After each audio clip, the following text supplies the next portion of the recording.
have your cocktail, you can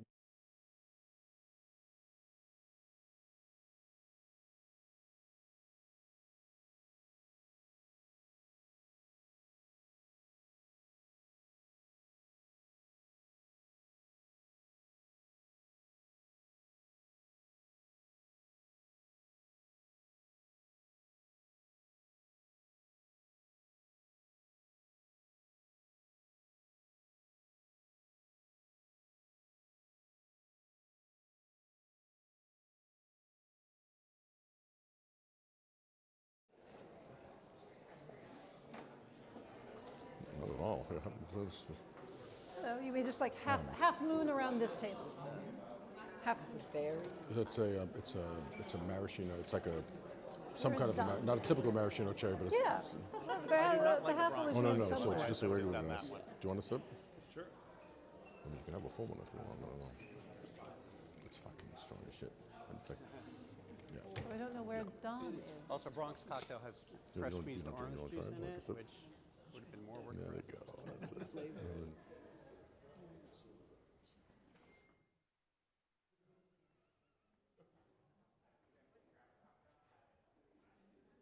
Don? Where is Don?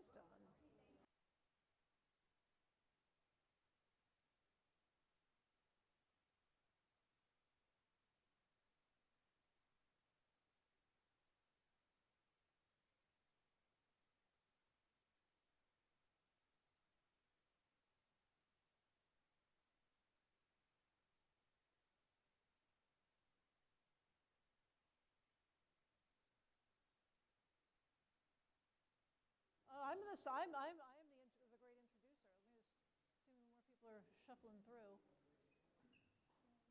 Oh yeah, we're good. It's just Catherine. Hello, everybody. Hi. Hi. Is this anyone's first time at Posters and Cocktails? Oh, that's a good. Yay, wonderful. Our condolences. Well, thank you for coming. Posters and Cocktails actually first started during the pandemic when Nicho, Don, and I were all in our respective homes, and we thought it would be a great idea to talk about posters and get drunk online together. And so after the pandemic, we wanted to continue the tradition, but in a group setting. So welcome. If you haven't been to Poster House before, we're the first and only museum in the United States dedicated to the art and history of the poster. I'm the chief curator here, although in 1 month's time, I'm also becoming the executive director. Toot, toot. That was the sound of you tooting your own horn. Thank you. Toot, toot. But also for the ships. So tonight we are focusing on the show, the show behind me, Wonder City of the World, New York City, Wonder City of the World Travel Posters, curated by Nicholas Lowry, over here. If you don't know Nicho from Swann Auction Galleries and Antiques Roadshow, that is your problem. He is a tremendous auctioneer, a tremendous poster historian, and he actually is my greatest mentor. So I've learned most of what I've learned from him. So he'll be guiding you along with me throughout this evening as we focus on ships, trains, and planes within this exhibition. But first, we are going to start with Don, who is president of the Green Ferry Society, runner? Proprietor, yeah, sure. Proprietor of the Green Ferry Society, which is an absinthe society in New York. I highly recommend you go to their events. They're very fun. And he's going to show you how to make the cocktail you've been drinking this entire time. So Don, would you like to? And again, I'm just going to say, yes? There are 2 more cocktails coming.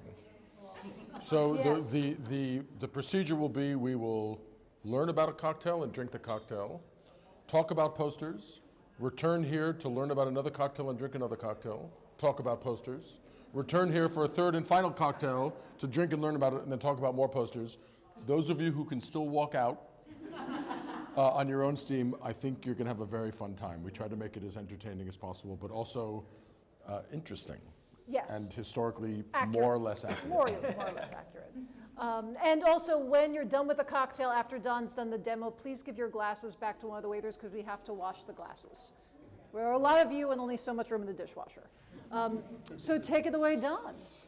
Hello, everybody. Thanks for coming. I want to thank Angelina and Nicho for doing this. It's always amazing. It's one of my regrets that I have to go set up each cocktail when we're doing this, and I miss the tour. So, I do have a book for you both to sign. Oh, okay, great. The last time I was here, I ended up buying the book for the exhibit and forgot to have you sign it, so I brought it back. I recommend the book for the exhibit is fantastic. So let's get into the cocktails. So New York travel. Last time we did this, the cocktails were a little bit more focused on the travel aspect. This time they are focused on New York. So what we're drinking now is a Brooklyn cocktail. Well, what you're drinking, I have to drink mine once I make it, and I'll show you how to do that. There's a guy named Jacob Grahusko. He was a head bartender at Baraka's restaurant, which was down in Wall Street. And in 1908, he published a book called Jack's Manual, which had the recipe for Brooklyn cocktail. And what he had was half rye, which is what we're doing. We're doing rye. Half Bauer vermouth, which was an Italian red sweet vermouth.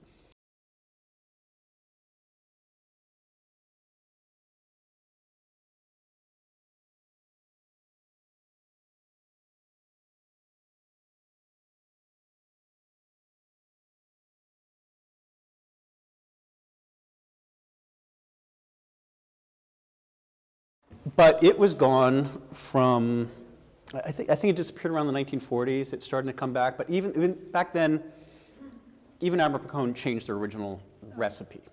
So now when people are making Brooklyn cocktail, they go for other things. What we've got here is a great one. It's Admiral Picon by Golden Moon, and they're trying to replicate the Admiral Picon from the 1800s. So, before I make this, let me just quick say there is another cocktail named the Brooklyn cocktail, invented in 1910, 2 years after what we're going to be drinking, by an actor and playwright named Maurice Hegman. So you might see this recipe. He was a bartender at the Schmidt Club, which was the first bar restaurant you would go to when you came over the Brooklyn Bridge to the Brooklyn side. Recipe was half a whiskey glass of hard cider, half a jigger of absinthe, and filled to the brim with ginger ale. Now, I would actually like to try that at home sometime. You made the wrong one tonight. But the thing about that is, from running the Absinthe Society, I know that absinthe is not the kind of thing that most people would really be into. But talk to me later. We can definitely make some. Let's go make this. All right. So what we've got here is Buffalo Trace has Sazerac rye, named, of course, after the cocktail, which was named after the original brandy, which they're bringing back. So we're going to go with 2 ounces of rye whiskey. And this is going to be poured into a mixing glass. What we're doing now has no fruit juices, no cream, no dairy or anything like that at all. So we're going to be stirring it. We don't have to shake this cocktail. Now, 1 ounce of dry vermouth. I'm using Dolan. It's from Chambray. It's, I think it's quite nice when you're having a whiskey and dry vermouth cocktail, kind of like an old pal. If you like Negronis, use whiskey instead of gin, rye whiskey, and then you've got an old pal. So I'm going to actually use a little bit more Luxardo cherry liqueur, Italian cherry liqueur. I'm going to use about a 1/4 ounce rather than a dash or 2, just to bring it up a little bit. And because I like Admiral Picon, I'm going to do the same thing with the Admiral Picon. Okay. So what we have here now is an alcoholic beverage, an alcoholic beverage, an alcoholic beverage, an alcoholic beverage. Yeah. Like I said, no other modifiers. I'm going to grab some ice. And I'm going to get my chilled glass out of there. Okay.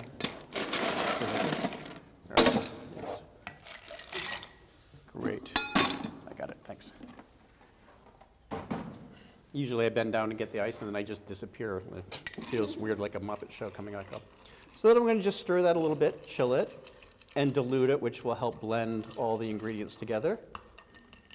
And of course, I did forget my cherry. I knew I was going to do that, but that's okay. And that.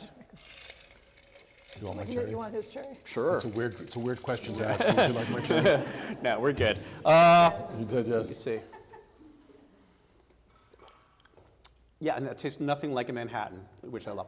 I love Manhattans, but like St. John says, if you're going to have it with a sweet vermouth, you may as well have a Manhattan. So this is a Brooklyn cocktail. So thank you all for this, coming and listening to me babble on about it. I'm going to turn you over to Nicho. Cheers. Well, actually, you're going to turn it over to me. Both of, okay. To I too Angelina. can speak. If anyone's done, there will be waiters coming around at some point, so just give them the cocktail glasses when they're empty. Cheers. But we're going to start, so tonight's evening, as Nicho said, it's ships, trains, airplanes. So we're going to be focusing on the modes of transport advertised in these posters to get to New York. And the one thing that I love in this early section, as I get too close to the camera, if you look at the earliest posters in the exhibit, I knew I would yes, do it. they are means of getting to New I York, think but that's New gonna York be is enough rarely the thing Yeah, being we'll see how many advertised, people- which changes Yeah, I forgot about the cherry. halfway through the So I'm show, gonna- where suddenly all of the sights and That's sounds all of right. New York are what Right we there. focus on. In the early days of when I'm done, advertising they usually travel like in to New take York, a it's picture focusing on the means of getting there, which is almost always a ship. Yeah, there's So always the stragglers one who I come in. love So to this, focus on leave is it at this this. one We have because still a lot it's a back. ship that That's caters pretty to all good. classes. Yeah. It's not just Great. a luxury All right, vessel. fantastic. So it's advertising Might getting not even need to touch that. New York via this beautiful ship, and you just see the Statue of Liberty. You might see a little bit of the Brooklyn Bridge, a very, very little bit of the skyline in the background. New York is not the feature. It's the ship that's the feature. And again, that changes midway through this exhibition.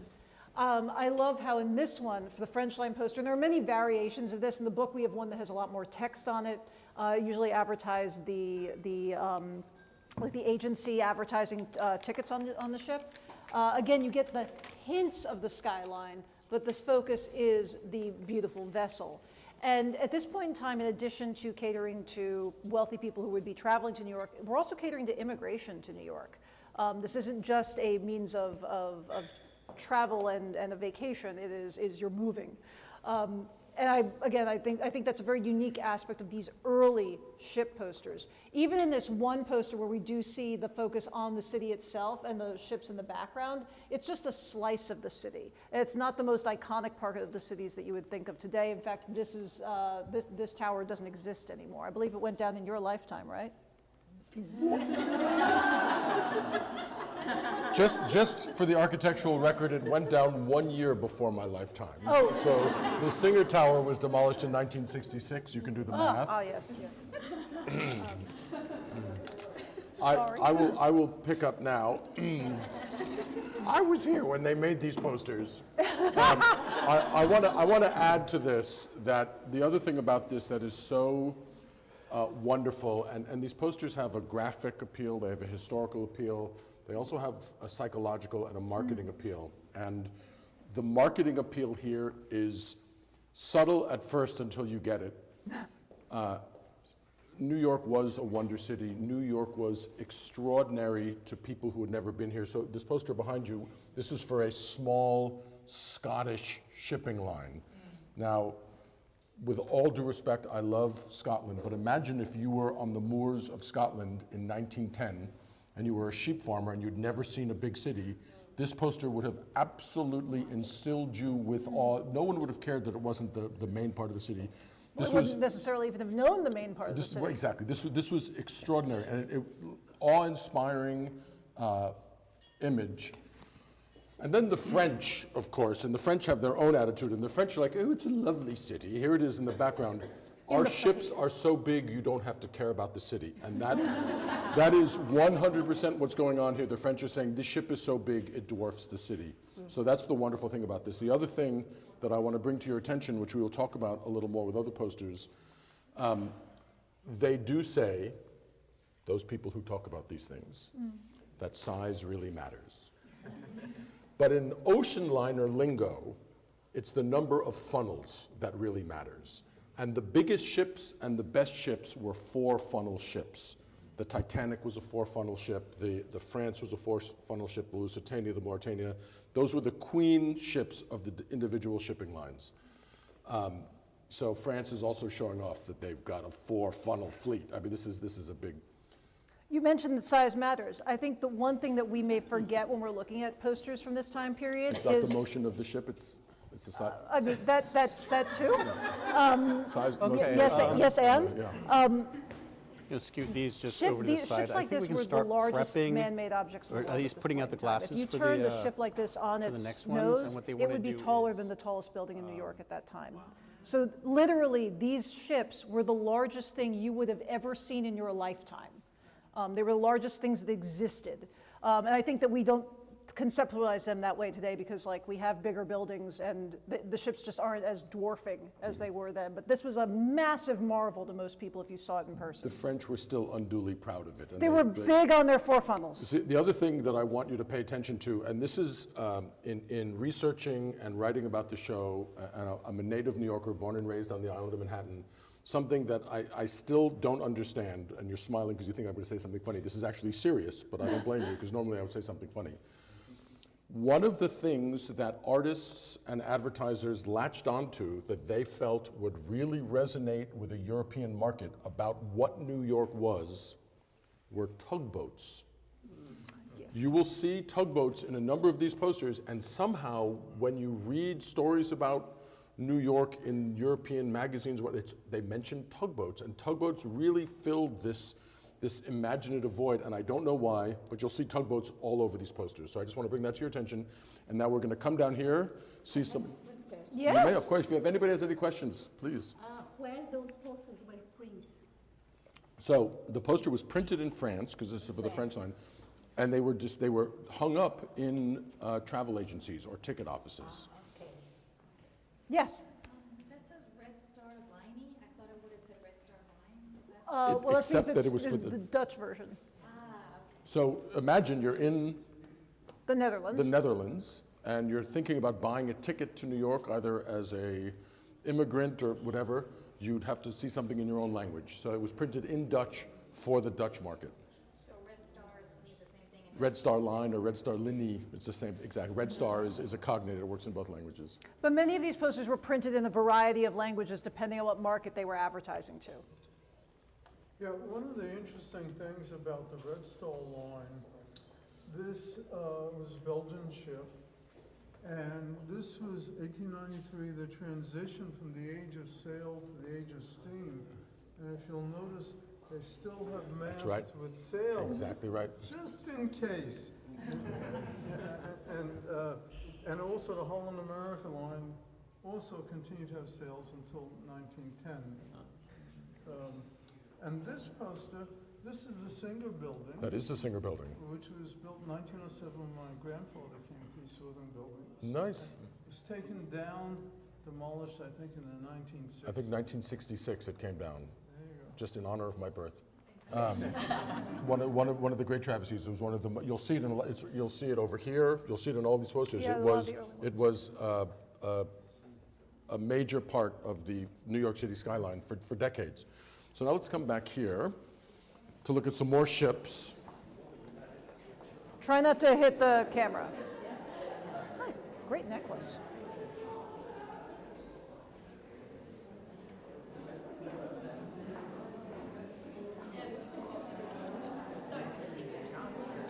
That's all right. I learn a lot every time I do this. It's amazing. So I'll do these two, or you can do something else with it? I'm not going to do anything over here. Okay.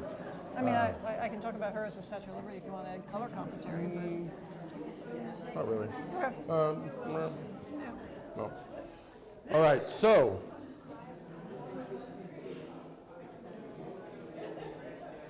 Wait, has everybody handed in their? Oh wait, we have to. It's cocktail time. We have to finish ships Oh, first. we have to finish ships. We have to Okay, finish okay, ships first. We have to okay. finish ships first. I moved and I was like, So- wait, booze. And you're not even drinking. So from the 18th century through the 1960s, New York was almost entirely a maritime economy. And we don't realize that now, but the entire shoreline of the East River and the Hudson River, which actually is also called the North River, were lined with docks for liners bearing passengers and for cargo ships that would come in. So the entire city, the economy was maritime based, which is fascinating. We don't often think about that. This is one of the most famous ocean liners of all time, the Normandy, she was the epitome of Art Deco design, and she was built by France to basically represent France and to showcase to the world the beauty of French art and the quality of French engineering. By all accounts, a stunningly beautiful ship. Her berth was on the Hudson River, She's seen here sailing up the North River, the Hudson River, to her berth, which was somewhere, I believe, where the Intrepid is, near where the Intrepid is in the 40s or 50s. Several things about this that I'd love to bring to your attention. First of all, the tugboats. They have nothing to do with the poster, but they're there. So somehow, again, they feature. The other thing I want to show is that this ship was so big. How big was it?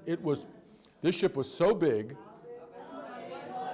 It was so big that the Army Corps of Engineers had to dig out some of the schist, one of my favorite words. They had to dig out some of the schist of the Manhattan shoreline to make the dock bigger to accommodate her. There were several others from the they called the Grand Ocean Liners. There were 3 ships that were so big that the Army Corps of Engineers had to extend the docks substantially to accommodate them. The artist, in a very subtle way, captures just how big the ship is. It's so big, how big is it? That it doesn't quite fit into the poster frame. And that is an actual attempt by the artist to somehow visually convey its size. And then I mentioned funnels before. The more funnels you had, the better. The Normandy was only a 3-funnel ship, but only 2 of the funnels are seen here smoking. And this is because the 3rd funnel was a dummy funnel. And lest you think this is a sleight of hand, that was a French underhanded way of trying to take control of the seas. It was very common. The Titanic had 4 funnels. The 4th funnel was a dummy. I'm wondering, because as you said, size matters.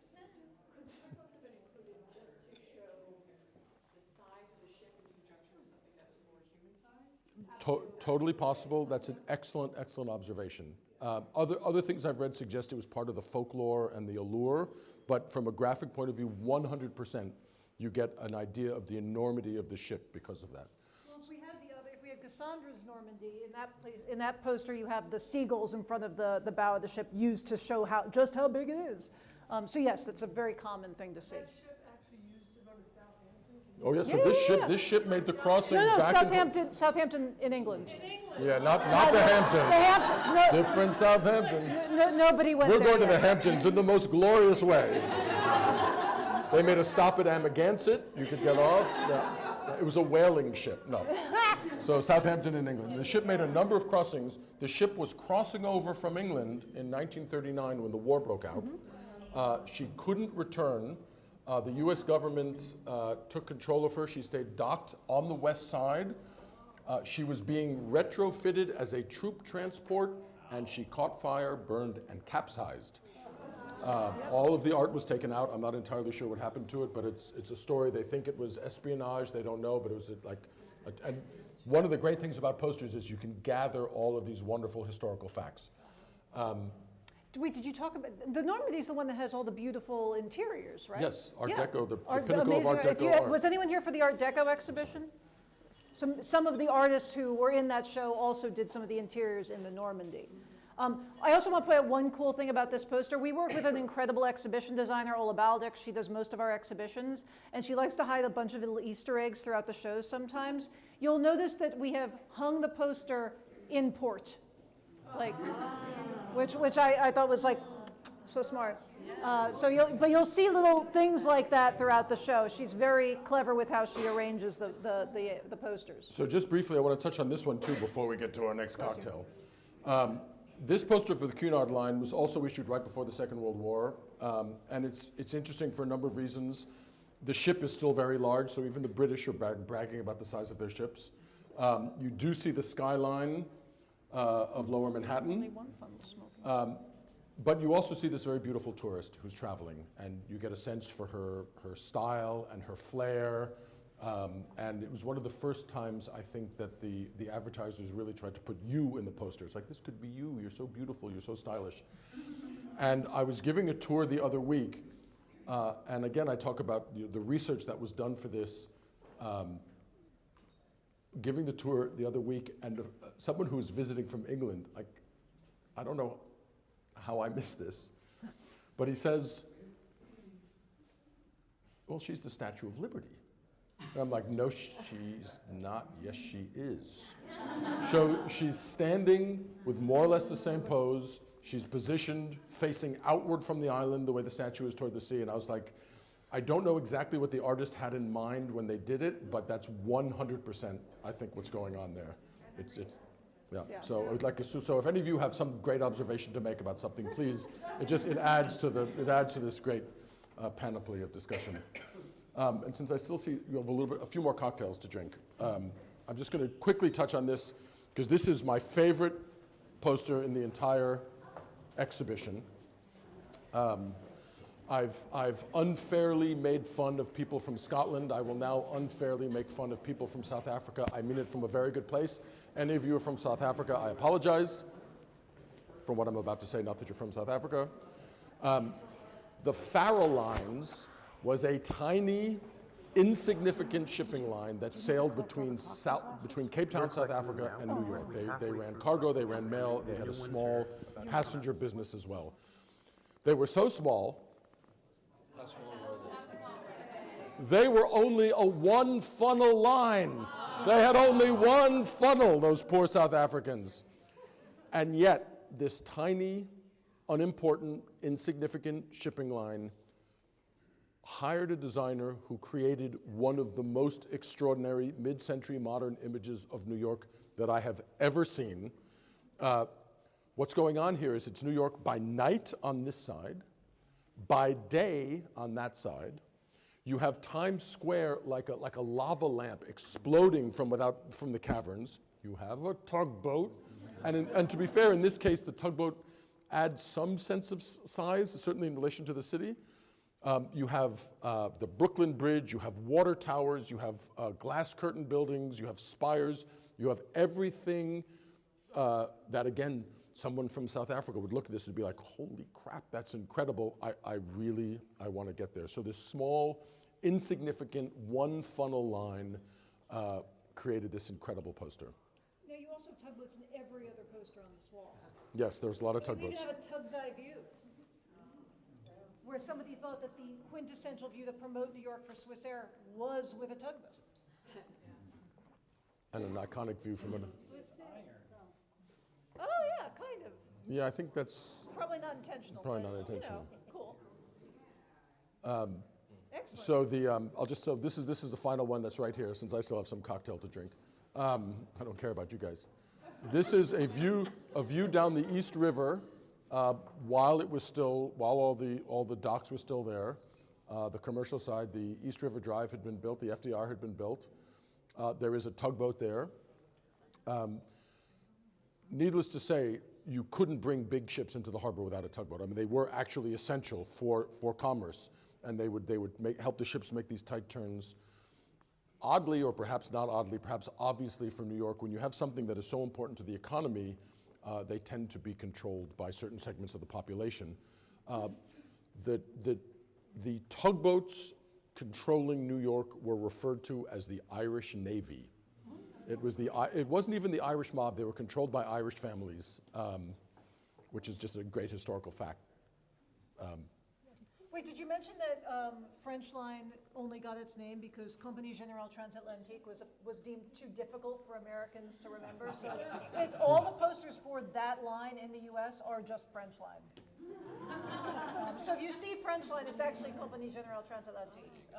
Yes, I did not mention that. Thank you. Well, fun facts all around. All right, so now we're going to break for. Do you have something else? No, we're going to break for booze. Break for booze. Bring your glasses back. Why should Swiss Air advertise a boat? Well, they're advertising the atmosphere of New York. So for someone in Switzerland, they're saying this is this wonderful, gritty scene from looking at Manhattan from under the Brooklyn Bridge. Again, if you were living in the Alps or in Geneva, this was something really incredible to see. Give me your booze, give me your booze.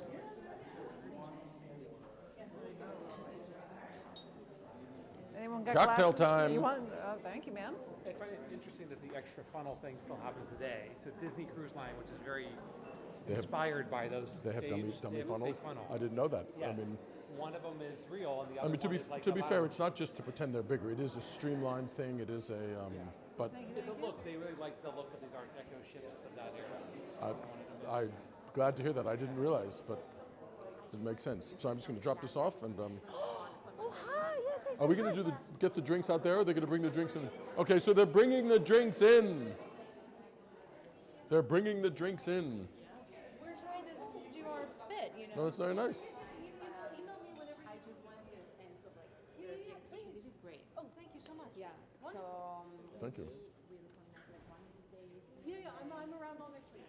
Perfect. Great. Thank you. Thank you for having me. Bye.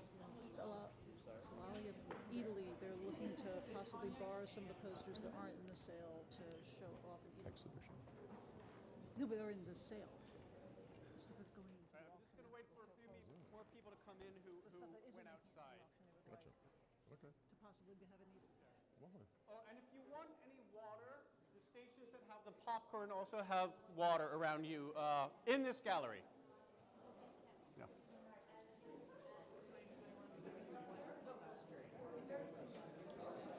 All right, is everyone getting their next cocktail? Harass a waiter. A lot of people just went outside automatically, which hasn't happened before. No, no. Yeah. Okay, we can start the next demonstration, I'd say. Yeah. you Does, guys- does anyone not have a cocktail? No, they're coming around. They're They'll- coming around. Yeah. As I talk about this stuff, cocktails will come to you. And if you're finishing up your your first cocktail, feel free to put it on the tray here. Yeah. Everybody had a good time checking out those posters here? Yeah. Seriously, it's one of my favorite exhibits pretty much anywhere. I think it's great. Enough that I bought the book, which I still need to have you sign. Just remind me because my memory is terrible. The stuff I curate? Not at all. No, not at all. No. The first ones were great. Yeah. I just have to say that because, oh, well, Nico's not even here. So screw Nico. Oh, no, Nico is here. Sorry. Yeah, we're gonna, you ready to build the next cocktail? Everybody ready? Is everybody back in? Yeah. Okay. So these are New York themed cocktails. So the first one was in Brooklyn. The last one's going to be in Astoria. This one is a Stinger. So you're like, where is Stinger? Well, yeah, there is a Bronx cocktail. Has orange juice. It's not really that great. They've been trying to have a cocktail. They keep coming up with cocktails for Bronx for the past 100-some years. They haven't really nailed it yet. But the Stinger was really, really popular over 100 years ago, and it's been making a comeback. The first time I had one was maybe 10, 15 years ago at the University Club, where they've been making them forever. And when I do some nightlife events, I have a Stinger on the menu because it's something that gets you tipsy and makes your breath smell really great. So, what is a Stinger? Well, it goes back over 100 years. It dates back to Victorian times, at least to the 1890s. It wasn't called a Stinger, but it was a two-part cocktail of brandy or cognac and creme de menthe, white creme de menthe. So this also was in Jacques Straub's cocktail book. Actually, all three of the cocktails are in this book. It's kind of nice. 1914, which means it's pre-Prohibition, his Manual of Mixed Drinks. And Stinger for him is half a jigger of brandy, half a jigger of creme de menthe, white, not the green one. The only difference between green creme de menthe and white creme de menthe is food coloring. That's it. Yeah. So if you want something green, it's perfect for that. Now his directions were garnished with one lemon peel, shaken, strained into a cocktail glass, kind of like this. So pre-Prohibition, that is before 1920, these were served in a cocktail glass with a lemon peel garnish. After Prohibition, which was 1933, they became really popular in rocks glasses, no garnish, filled with ice. And that's what we're going to do today is the after Prohibition version. Now, legend has it that it became really popular in New York City pre-Prohibition because Reginald Claypool Vanderbilt, heir to the Vanderbilt fortune, multimillionaire, was said to have given it its name when he was serving it at his mansion in the teens. He called it a Stinger. If you follow the news, if anybody knows of Anderson Cooper, Okay. Reginald Claypool Vanderbilt was his grandfather. So that's why Cooper likes cocktails. It was Reginald Vanderbilt, multimillionaire. His daughter was Gloria Vanderbilt. Her son's Anderson Cooper. There you go. So as I said, after Prohibition, popular in a rocks glass. We're going to fill this with ice. I'm going to go down here so Angelina doesn't worry about the ice falling over. All right, great. Then, two-part cocktail. So we've got a brandy, a cognac. This is a nice actual cognac, French. So we're going to do 2 ounces of this into our mixing glass. 1 and 2. Great. And then, whoops, that's okay. That was for the cherry of the last one, which I forgot to put in. So, creme de menthe. Hiram Walker's a company that's been around a really, really long time. So 1 ounce of this. Traditionally, it was equal parts. In fact, another pre-prohibition version of it, which I have here, a reprint of The Ideal Bartender by Tom Bullock. It has as a recipe for a stinger, using a large mixing glass, fill with ice, 1 jigger old brandy, 1 pony white creme de menthe, shake well, strain into a cocktail glass, and serve. The great thing about this is Tom Bullock was a premier African-American bartender before Prohibition. He was the first African-American bartender to write a cocktail book, and it's filled with some absolutely fantastic cocktails. So, we've got the creme de menthe, we've got the brandy, cognac in this case. We're going to fill that with ice. I feel like I'm disappearing like a Muppet. All right. And we're going to stir. All the cocktails tonight are going to be alcohol and alcohol and alcohol. No fruit juices, no cream or anything like that. We have some more coming in right now. If anyone needs one, please raise your hand. We have a full tray. We bring them up front. We have a few people here. Okay.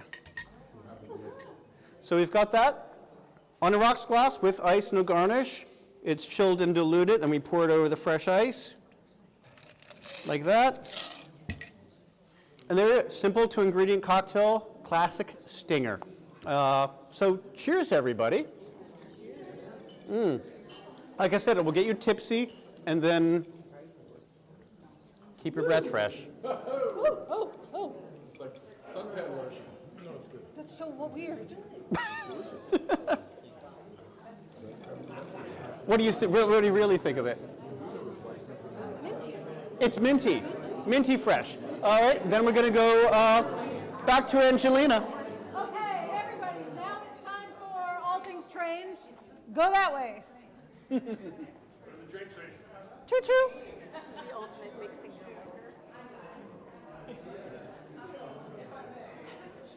Right. Great pants, by the way. Thank you.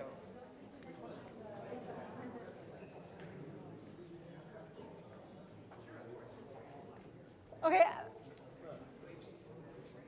Well, this section is obviously going to be dominated by Nicho because he wrote the catalog, although he's now chatting with the publisher. Hi.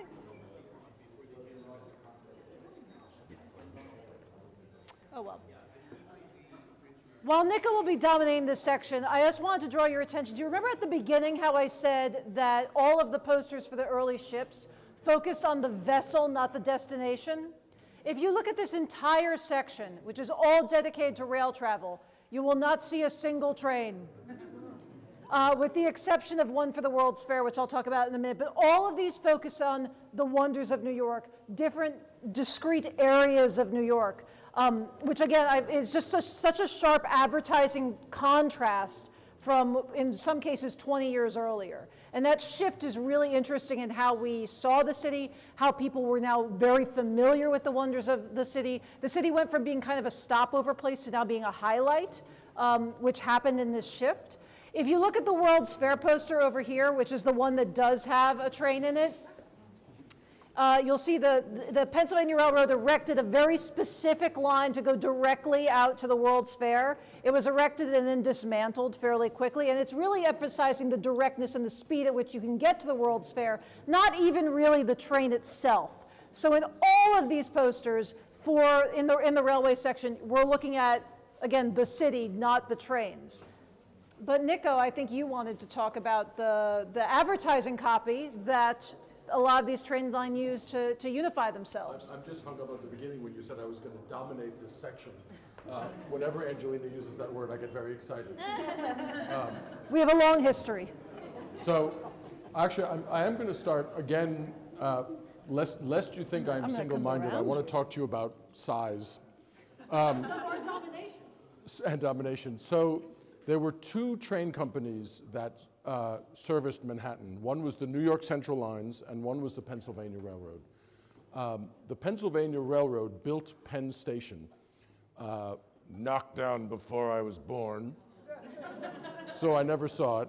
Actually, I think it came down during my lifetime. I never saw it. By all accounts, Pennsylvania Station was just the most miraculous architectural structure. Something so extraordinary, so beautiful, so big, so impressive. It does not feature in many posters, and this is one of the posters here. In this case, you do get a feeling for its size by the cars and the trolleys.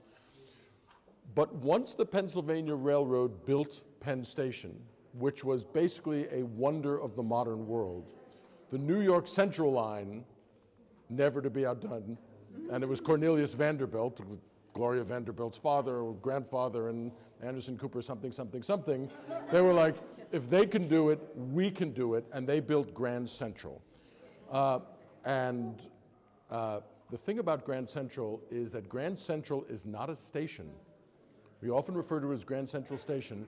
Grand Central is a terminal, Grand Central Terminal, and it's still referred to that way, and the difference between a station and a terminal is a station is a platform that trains go by on their way to somewhere else. A terminal is where the trains begin and end, and that's what Grand Central is. It's where the New York Central line begins, fanning out across the country. So this poster from 1927, you see how little Grand Central has changed in almost 100 years, except that it is different. Do you notice the difference? The stairs. So this would be, I believe this is where the Apple store is now. And there are stairs leading up to it. Cipriani would be up these stairs right here, sort of where I'm standing. We're in Cipriani. So astounding to me, again, as someone who was born and raised in New York and who did grow up taking trains out of Grand Central Terminal, the staircase to the Apple store was built in the 1990s, which is like, what? How did that happen? Like, this thing was so... It's in my lifetime. I was a child, barely. Youthful person. So it's, again, you learn so much about New York history, which is great. And then what Angelina wanted me to talk about, and which I will talk about next, we have over here. Can I just add something? You may, of course. The staircase, when it was added, was built like a quarter or something. Like 1 inch. So that archaeologists would know it was not. The best fact ever, thank you for bringing it up. The staircase that was added in the 1990s, within Angelina's lifetime, was 1 inch taller than the original staircase, so that when, how's this for forethought, when the world ends, For Planet of the Apes reason. and someone comes down and they're doing excavation, they will see that one staircase is 1 inch higher and must have been built later. But that actually is the reason. Two fun facts. It's actually not so fun. When Pennsylvania Station was torn down, it's actually what saved Grand Central. Yes. That's what brought in the land. Yes, that's exactly right. And that's what saved Grand Central. And when they redid Grand Central in the 90s, and I think added the staircase in your lifetime, In my lifetime. there's one section, I remember when I first moved to the city, you couldn't really see the ceiling. It was so dark with cigarette smoke. And they've saved one little spot. Oh, yes, There's one dark brown rectangle to show how dark the ceiling used to be. Right now you see the stars across the sky. yeah, which you couldn't. Also, remember how I said there was that Easter egg with the ship being in port over there? What Ola did here, you'll see the light going through the windows. It extends to the light going through the windows in the photograph. So good. She's like, mwah, mwah, mwah. So good.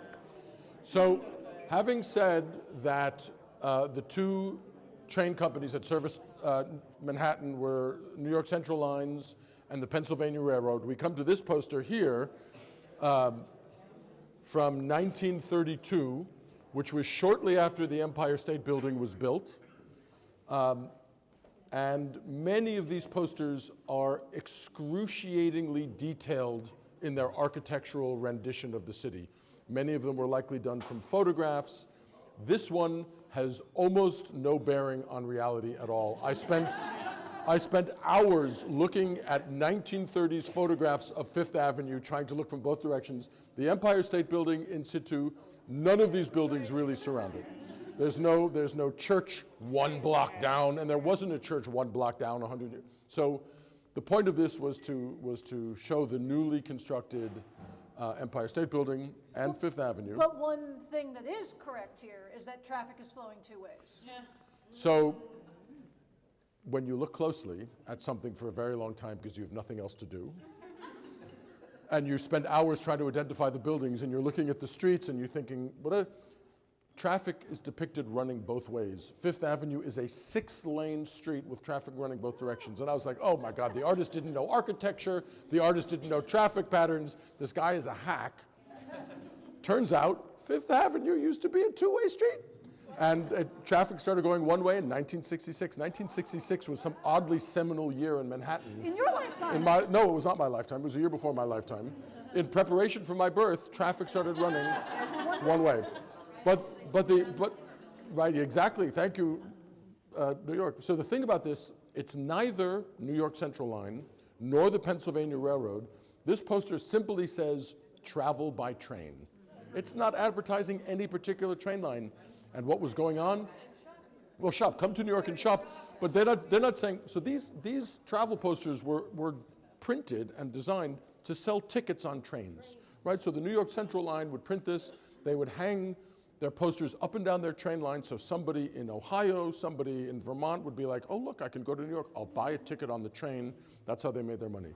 This is not advertising any train line, because in the late 1930s, what was happening is that automobiles were becoming more and more popular and becoming more and more commonplace, and more people were driving.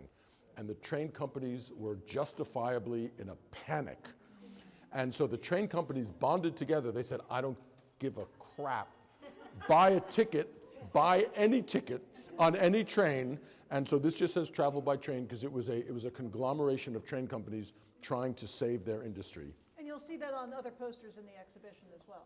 Travel by train? I think it's travel by rail, but yeah, similar concept. It's like basically a combined marketing budget. Like a got milk thing. Like got milk, or any milk. Why is Penn Station a terminal? Well, Penn Station. Because trains start there and end there. Yeah, but No, but they pass through there. Which one? Well, who passes through? You know what? You'd have to ask a conductor. Amtrak I feel like you're right. Oh, it does. Amtrak passes through. Amtrak passes through. So, but Amtrak would have been, that line would have been the main line. I want to just turn your attention. I want to just call back briefly the biggest event in the world in 1939, aside from the Second World War, which wasn't really a spectator sport. The biggest event in the world was the New York World's Fair. And so in the center poster, we are looking back at ocean liners here, just for a second, if you'll indulge me. This poster was printed in 1938 for the Holland America line. They had a brand new flagship, the New Amsterdam. The ship was beautiful. I am just so happy for the Dutch, who had no highfalutin fantasies about having extra funnels. This was a 2-funnel ship. They were proud of it. It was a beautiful, streamlined ship. And this is such a beautiful Art Deco design. And several things jump out about it from a design point of view, and several things jump out about it from a historical point of view. From a design point of view, those of you familiar with New York history will know the Trilon and the Perisphere, which are the 2 big symbols of the fair. So the ship is seen sailing. This is the Dutch flag, by the way, sailing to New York, past the recognizable skyline with the fairly recently constructed Empire State Building and some of the other buildings at the tip of Manhattan. What's so lovely about the picture are 2 things. It's one of the earliest posters to depict skyscrapers in the clouds. we think of it so obvious, or maybe we loved it when we were kids, but these buildings are taller than the clouds. And it's very subtle, but it's the first time that I can recall seeing it. The other thing about the image is the trilon and the perisphere are so perfectly reflected in the water. It's like a mirror. But what the artist is trying to say is, this ship is so smooth, it doesn't have a wake. So what the artist was implying graphically was this will be a very smooth ride. Now here's the thing. World War II broke out, and nobody could sail from Holland to America for the World's Fair. This poster was printed but never used because the ship didn't sail commercially until after the war. So it's got all that going on. And this one is printed in French for the French market, but it also exists in Dutch, it exists in English, it probably exists in German too, because nobody hated the Germans just then. And I think it's time for our last cocktail. It is? Will everyone bring their cocktail glasses to a waiter, and we will get the next cocktail to you. Third and final. Oh goodness, I didn't want to speak a lot, but Grand Central Terminal is considered the biggest in the world. It would have been Plymouth gin, so it would have been kind of like a tuxedo cocktail. Like tuxedo is another variation on a martini. Thank you so much. Something else. With the British guy. Yeah, that's kind of curious. Feel free to take a picture of the book. I did. Oh, you, okay, good. We don't mind. Yeah. Sure. I was excited about it, and then I was trying to find what the asterisk was. Yeah, I don't know. And then I couldn't, and I didn't. Well, what I should do is pull up the Astoria. Anyone else want to return a glass? Returning a glass? No, we're totally good. We're totally good. All right, who's ready for Don? Oh, herding cats. It's herding cats, Brian. We're going to be doing our third cocktail. The third cocktail is going to be coming around soon. I know a lot of you have not finished your second cocktail. Don can't do the third cocktail if we're talking.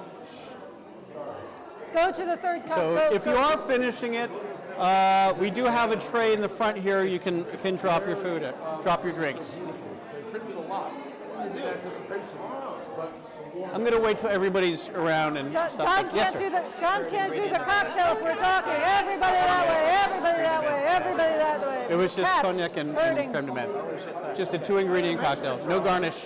Yeah. Oh, pre-prohibition, it would have been served in a coupe with no ice. It would have been chilled and poured in no ice with a lemon peel garnish. Okay. But after prohibition, rocks, glass, ice, no garnish. Yeah. We got planes next. Go.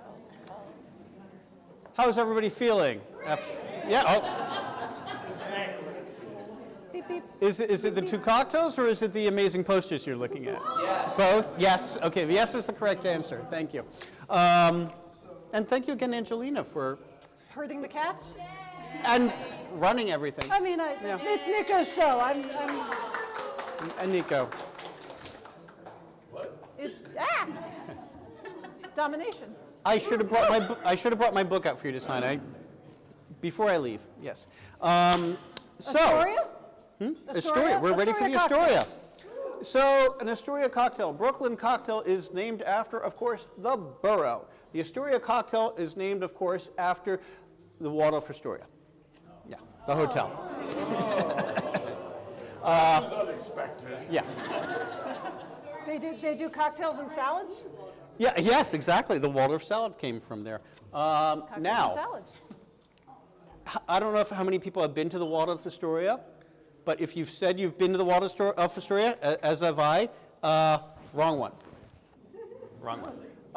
Absolutely. The history of the Waldorf Astoria is that William Waldorf Astor was unhappy with his aunt.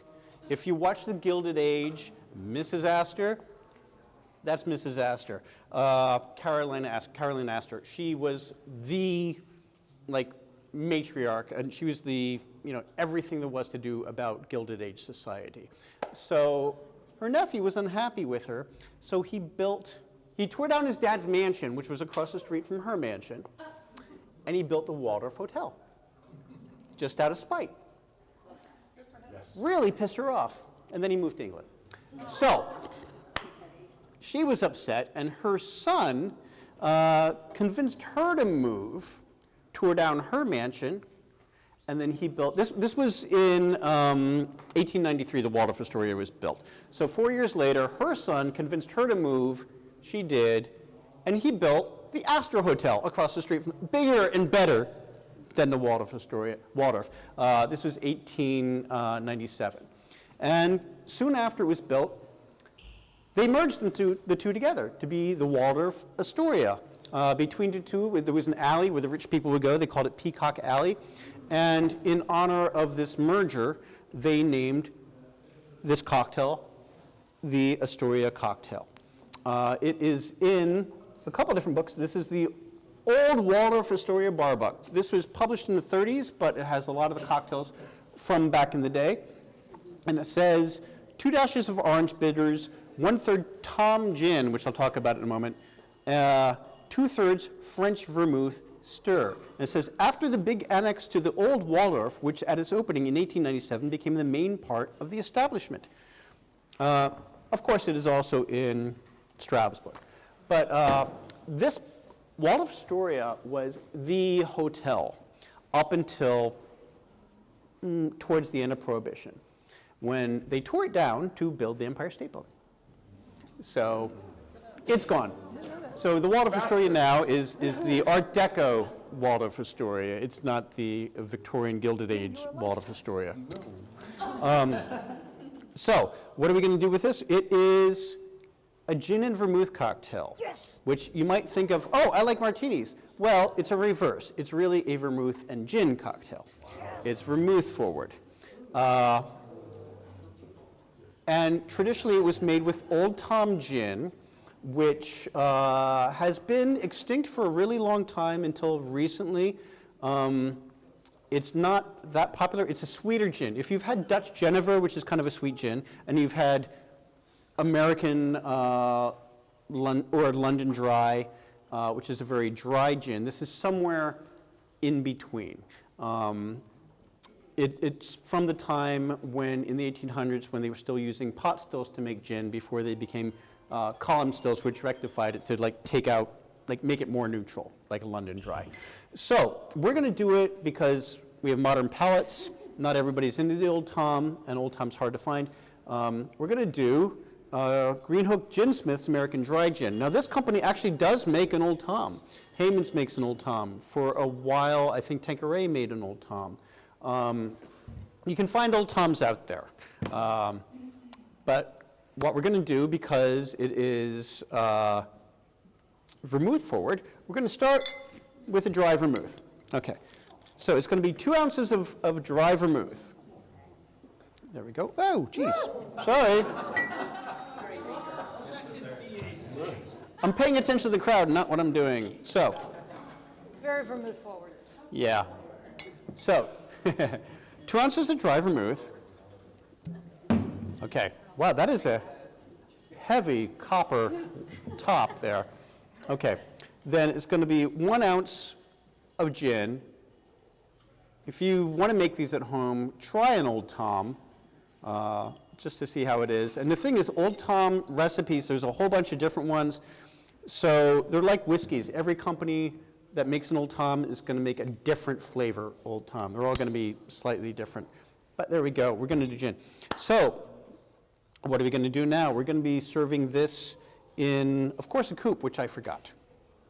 I forgot to get a new coupe. So, yeah, Nico, if you don't mind. And bring me a cocktail while you're at it.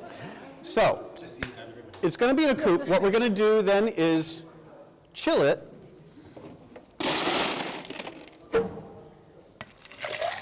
Wait, it's really just vermouth and gin? Not quite. Oh. It's mostly vermouth and gin. Vermouth and gin. Thank you, sir. Ah, love you. Great. So what we're going to do, wow, flew out. And then, drinking your own supply, huh? Okay, we're not quite done. There's an orange bit to this. What we're going to do is 2 dashes of orange bitters, whatever's your favorite. I like Regan's. I also use Angostura, which I think we're using out there tonight, or a mix of both.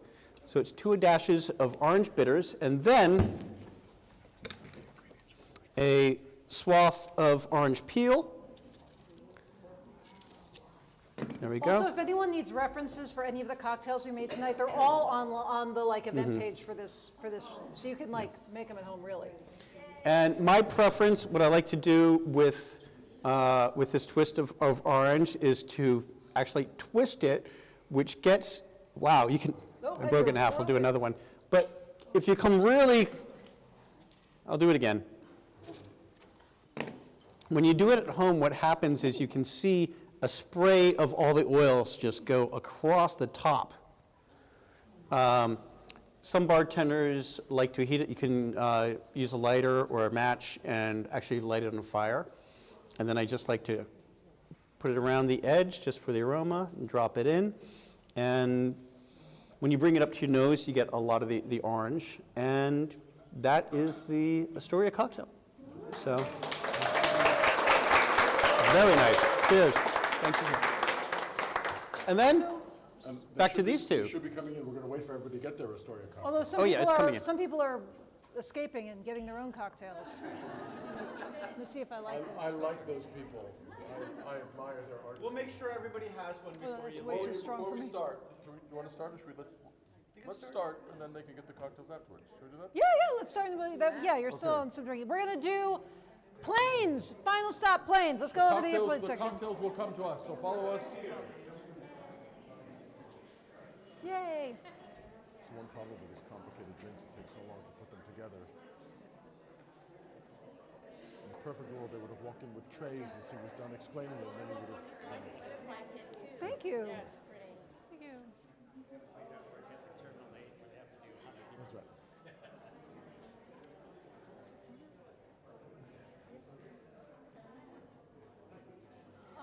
All right. Okay, is everyone over this way? You'll all get a chance to look at the rest of the exhibition when we're done. We're mostly going to stay in this section for the final bit. And Nicho is actually going to start with the first poster advertising air travel to New York City. So keep in mind, up until the air era, you could come to New York overseas by rail. If you were in America, by sea. If you were in America, you could come by rail. At the dawn of the transatlantic flying era, the first way that you could get over the Atlantic was by Zeppelin. It took 2 nights. 2 days to cross the Atlantic. So the earliest poster, was that for me? I thought, thank you very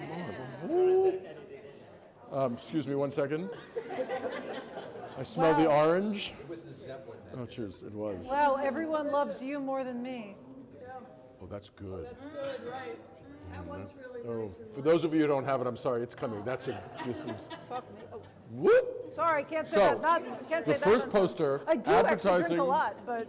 the first poster advertising air travel to America was for the German Zeppelin, the Hindenburg, which we know how it came to a tragic end. There's an awful lot going on here, and I do apologize to anybody who's offended. As an airship representing Germany in the 1930s, the Hindenburg's tail fins were emblazoned with a swastika. It could not be a more unpleasant image, and we thought long and hard about including it in the show. In spite of all the negative connotations entailed here, this really is a historical milestone, as you could travel from Europe to America by air for the first time, and it was extraordinary.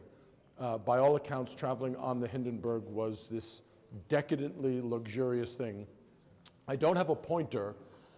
I don't know the exact numbers, but I believe for an airship that was the size of 2 or 3 football fields, it could accommodate about 16 passengers.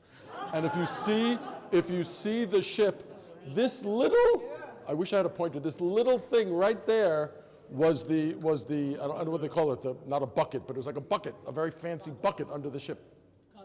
Gondola. That sounds so much better than bucket, thank you. And it was just incredible. And it made several dozen trips back and forth before it caught fire upon landing in New Jersey. So we included it for that very important historical reason. Again, there is no excusing all the connotations inherent there. The other thing about this poster, just shifting gears and trying to avoid the negative history, is the great depiction of New York. And here's another wonderful historical fact. When the Empire State Building was built, the tower was originally intended as a Zeppelin docking station. Oh, wow. What? Right. So the idea was you could fly from Europe, it would dock on the tower of the Empire State Building, you would descend a gangplank, which is about as wide as my shoulders, 93 stories above Manhattan, to the observation deck, then take the elevator down and be in the heart of downtown Manhattan. I still don't know how they were getting the luggage off. So this was the idea. Now, historically, historically, it took 2 attempts on a windy day to park a dirigible filled with flammable gas on top of a needle for them to realize that maybe this wasn't the best idea. But I always loved that this poster showed the Zeppelin coming into the Empire State Building, showing what the original building was intended for. Except, in researching this show, we realized that that's actually not the Empire State Building. What? It is the City Services Building, which still stands on Wall Street, now owned by Donald Trump. But how do we figure that out? Because why would a German artist not depict the Empire State Building? And we figured out what he saw. We did, so hold on one second. Who doesn't have a cocktail yet? Oh, well, they were going around. All right, so when the tray comes back, bring it up here, because I'm enjoying the hell out of it and you're not, and that's not fair. So we couldn't figure out why, and the artist is named Jupp Wiertz. He was a very prominent German Art Deco poster artist. Why would he design this poster showing a nice skyscraper, but not a really great or important skyscraper? Like the Empire State Building, I get it. So why would he do the City Services Building on Wall Street? And we couldn't figure it out. But I have never met an online rabbit hole that I didn't want to throw myself down. And I went down the rabbit hole, and it turns out in 1935, a year before this poster was released, there was a German newsreel filmed from an airplane of the Hindenburg flying over Manhattan, and there is a scene where it flies right by this building. And so I have to imagine that the artist sitting in Germany, wherever he was looking at this newsreel and used that as his inspiration. But other than that, I mean, the clouds are parting. The building is illuminated in gold, which is sort of a throwback to New York City where the streets are paved with gold. You see the smog of the city, which is great. I don't even think it's meant to be unpleasant in that respect, but it shows a really smoggy day. This is the German version. So the text is in German. It also exists in Italian, in French, in English. They were really trying to sell tickets. Again, this wasn't for. And there are 3 posters in this series. There's one to South America, and then there's another one. Right. So the Hindenburg made trips between Europe, North America, and South America. But this, obviously, for the New York show is the most prominent. Do you know how much your ticket would have cost? Ooh. I don't. It's a great question, but it probably would have been something similar to a first-class ticket today, like $12,000 in today's money. I mean, something that's like nice. But otherwise, listen, you could get to America in 2 days, or you could take a boat, and it would take 6 days. Yeah. Depends on your urgency. Do you want to talk about the fuselage before I go over the KLM? Sure. You love fuselage. But let's get some cocktails in here. I feel very bad. I don't think they'll come when they're ready. I can't rush them. He's going to get his own cocktail. He's being proactive. That's Yeah. fine. So, jump forward to 1947.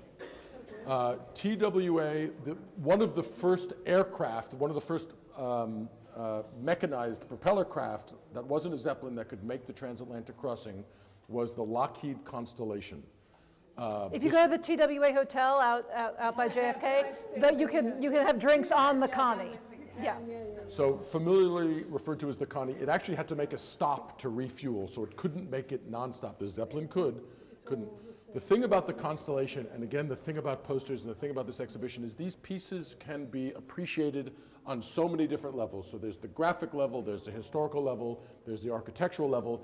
In this particular case, there's the aviation history aspect to it, the aviation engineering aspect. The Lockheed Constellation was this most glorious aircraft that was renowned for its dolphin-like fuselage, which is a term I never get tired of saying. So it really had this aerodynamic form. It had a split tail fin, just an exceptional aircraft. Coming here over Lower Manhattan, illuminated by the setting sun. So graphically, this is just mind-bogglingly wonderful. Coming into land at Idlewild Airport, which is what JFK was called before it was JFK. And how did you date this poster? So in the role of Ed McMahon tonight as my straight woman, this poster was always considered to be early 1950s, but in researching, as one does, the logo of TWA, they stopped using this arrow logo in 1947. So it doesn't appear in any advertising, in any newspaper advertising after that. So we were able to date this poster 5 years earlier than we thought, which is important to absolutely nobody. But from a curatorial point of view, it's as close to orgasm as you can come. It's like this little nugget, listen, I don't think it's TMI, it's like the kind of nugget of pleasure that makes us love what we do so much. I have seen TWA posters in India in the very early 50s. Oh, they did. So this image would have been reused. So this is a poster that would have hung in Europe. And if you think about throwing spaghetti at the wall and seeing what sticks, they're saying, TWA, fly to America, fly to Europe, fly to the Far East, fly to India, fly to Africa. And they show a picture of Manhattan. So they were really, like, they were just basically showing off. Promoting you to fly from those places to America. Oh, No, this was where TWA, no, I think this is where TWA would fly to. I think it was their destination. Yeah, they weren't telling people from the Far East to come to America. They were saying you could take TWA to those places. But I think also they came back. So Oh, of course. Yeah, well, that's fair. In that sense, that's absolutely fair. I hear cocktails. Yeah. Yes? One of the stopovers was in Shannon. There was another one, I think, in Newfoundland, maybe? But Shannon was a common. Shannon Island. Shannon Island was the most common stopover. Now, you and I wanted to talk about these two posters because they show two different things. Yeah, so if we look over here, so we saw that poster earlier for Swiss Air advertising New York by showing the view, the river level view of a tugboat under the Brooklyn Bridge, and you asked why would they show a boat if they're Swiss Air? So here's another Swiss Air poster from, it's actually 2 years earlier than that poster. That poster is 1951. This poster is 1949. And this is, it's a composite collage, right? So this is one of the towers in Rockefeller Center. This, we believe, is the Manhattan Bridge, and then the East Side River, the East Side River view. I only just realized this recently, or I only conceptualized it recently. What makes this so special is that it shows you what New York looks like from the air. Like if you ever fly into New York and you don't have a window seat, and you're like, shit, I should have had a window seat because it's a great view. I'm like, I still forget even now. I'm like, I want the legroom on the aisle. It's like, no, I want to be able to see out the window. And this is what you'd see. So it really is a bird's eye view down on one of the towers. So that's, again, sort of a subtle graphic part of this that makes it so special, especially in contrast to this poster by Kauffer. Kauffer, great American posterist. He's most famous for the stuff he did in England, but his stuff in America is fantastic. Kauffer did not like New York. He flat out didn't like. He also felt that the business of advertising was to show the actual grid, the actual reality of a city as you would see it, not this bird's eye view bullshit.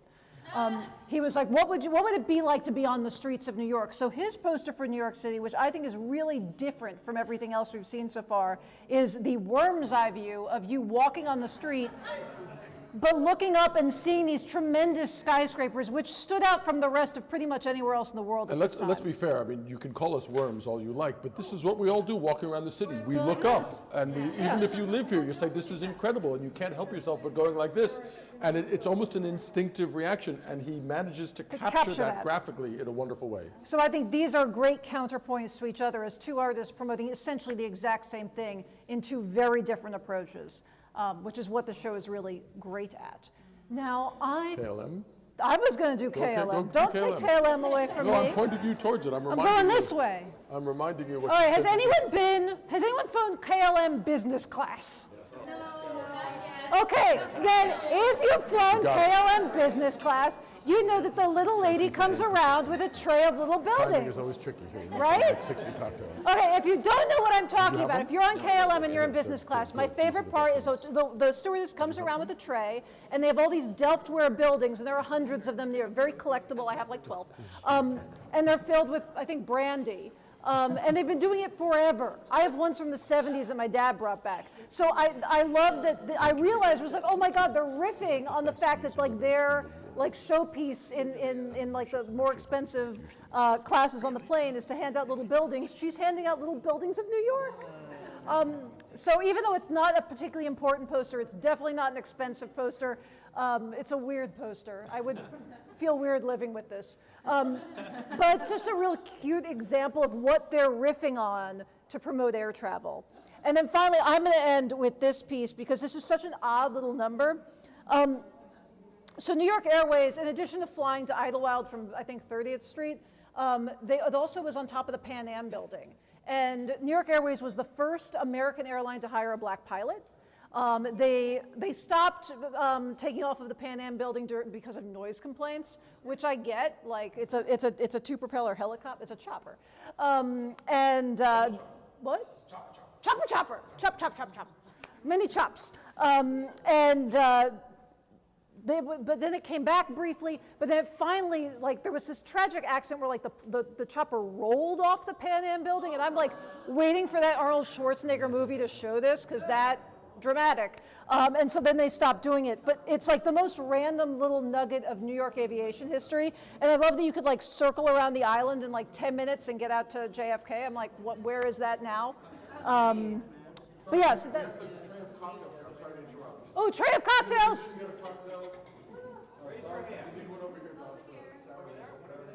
Well, I actually have nothing else to say.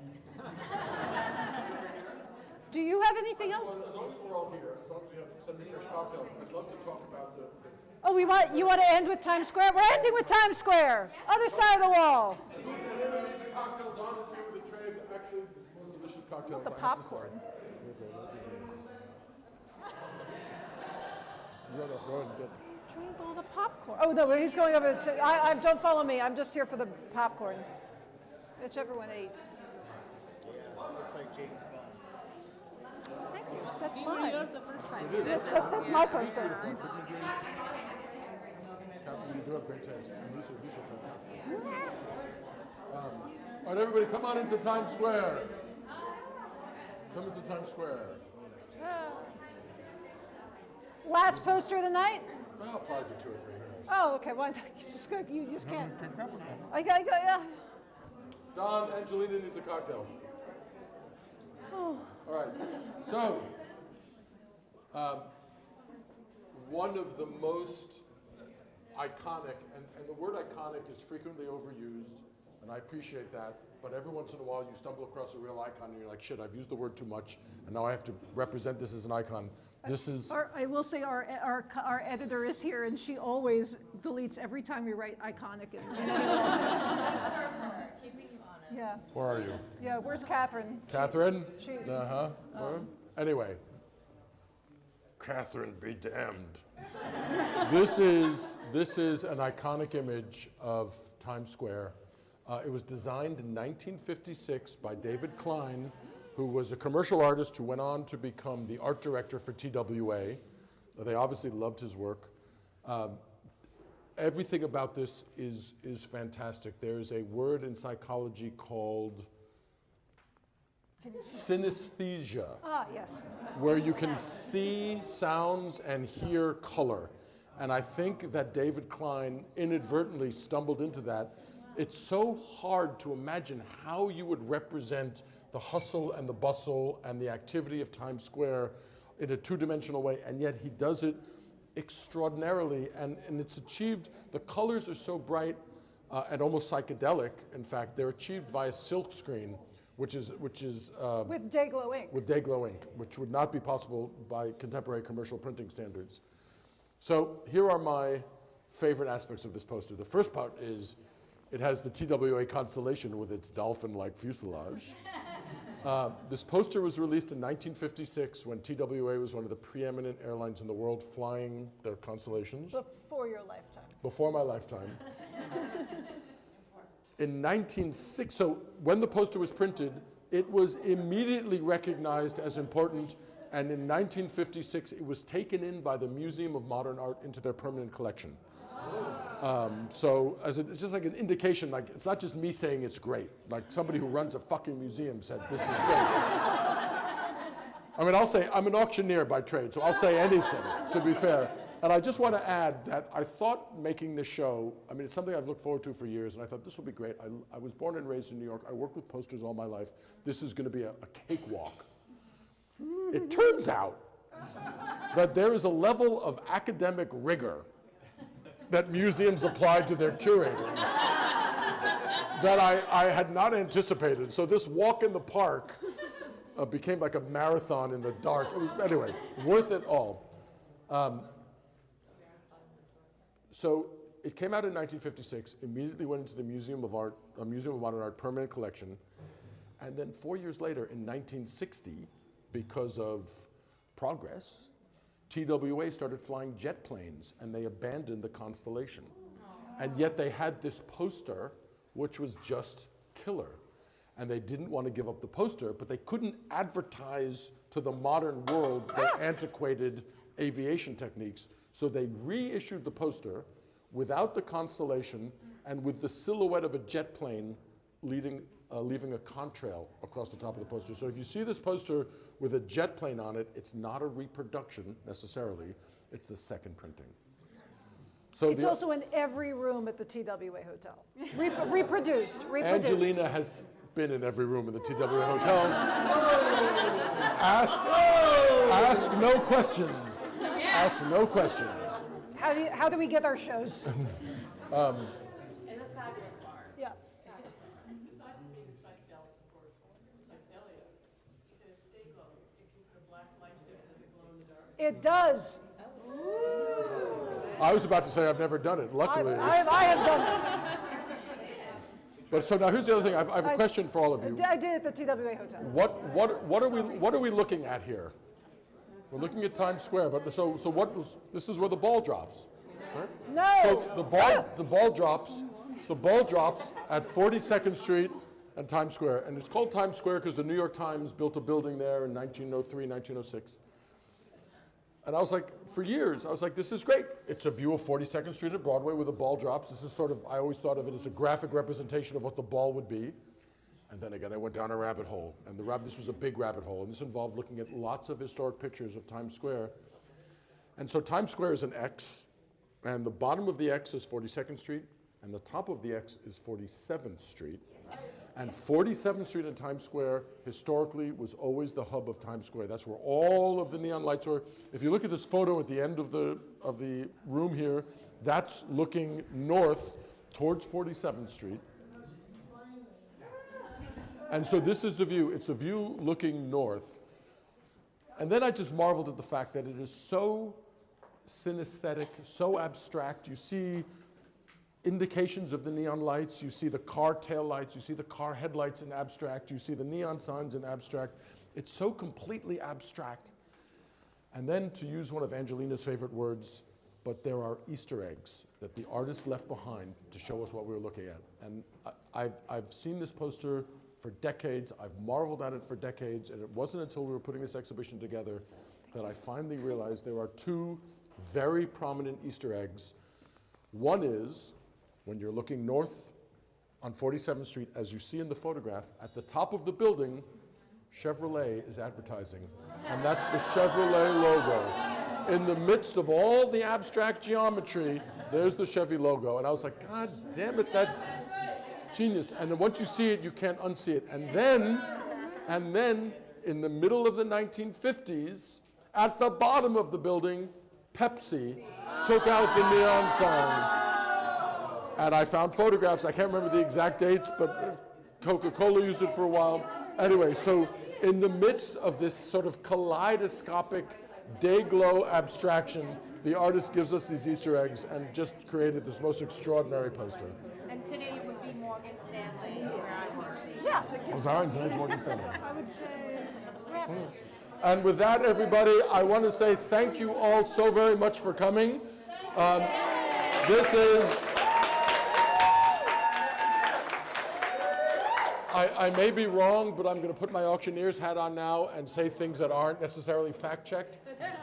This is, in my belief, the only museum in the world where you can walk around with like hard alcohol and get ribald commentary about the art and have a great time. So we're trying to make this a regular event here. We hope you come back. This show actually ends September 8th. The show after this will be... So there are 3 shows opening after this. The largest rotating wall in New York, really. That is going to be closed, creating a tiny gallery over there on Boris Buchan. He's a Croatian designer. Really important stuff. It'll be the posters that represented Yugoslavia during the Venice Biennial, the year that they were made, which there has been no other time where posters represented a country at the Venice Biennial. In here will be Nike, like the sports brand, all the great Michael Jordan posters, and then downstairs, the greatest thing I have ever written in my entire life is the show on Lester Beale and the REA series. It is the only time that the entire series will be displayed in the museum in the history of the world. So you want to see And we will do posters and cocktails again. I don't know. I'll talk to Salvador. We will. We'll talk to Salvador. You don't think we will? I mean, Salvador. Let me talk to the director of the museum. What do you think? Can we do this again? I want to, but Salvador. Well, we'll see what happens. But we thank you all for coming. I hope you enjoyed it. It's a lot of fun for us, so we appreciate it when you enjoy it also.